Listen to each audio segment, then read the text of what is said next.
Rating 7 movies na napanood ko this week, Part 4. Kalahating mga bago to pero kalahating medyo lumaluma na rin. Una, Tamang Panahon, 6 out of 10. Ito yung first time ko makapanood ng isang stand-up comedy special na gawang Pinoy. May napapanood ko rin naman yung mga videos ni Alex Calleja doon sa may Red Up and gusto ko yung style of comedy niya kasi Pinoy na Pinoy din talaga. Next, Legion, 6.5 out of 10. Sobrang iconic dito ng matandang bastos tapos gumapang sa may kisame. Susundan nga natin dito ang isang anghel na hindi susunod sa inutos nga sa kanya ng Diyos. Kaya naman, dito nga siya pupunta sa isang diner sa gitna ng disyerto kung saan may nagtatagong isang grupo ng mga tao, kabilang dito yung isang buntes na puprotektahan nga niya. Kasama sila, dito nga sila makikipaglaban sa mga anghel na pinadala nga ng Diyos para bawian ng buhay yung laman ng tiyan ng babaeng buntes. Great concept pero I think the film could have been more. Next, Kwentong Barbero, 8 out of 10. Tungkol ito kay Marilu na asawa ng isang barbero sa isang probinsya noong panahon ng martial law.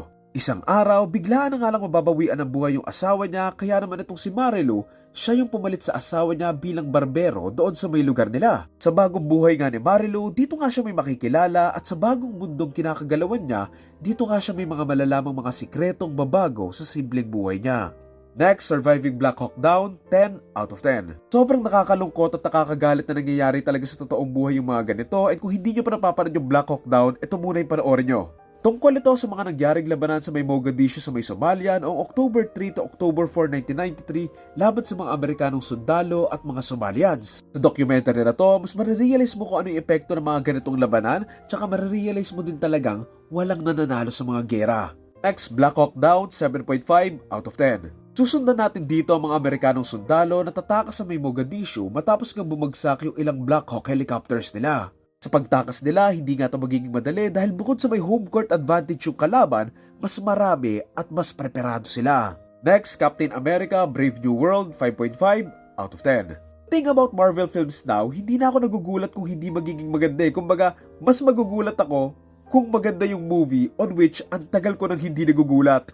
Susundan natin dito si Sam Wilson sa paglutas nga niya ng isang krimen matapos nga mapagbintangan yung kaibigan niya sa bagay na hindi naman daw niya ginawa. Sa paghahanap nga ng sagot ni Sam, dito nga rin siya masusubukan bilang Captain America kung saan marami nga siyang makakalabang magpapahirap sa kanyang mahanap nga yung kasagutan. Okay, pinakahuli, The Room Next Door, 7 out of 10.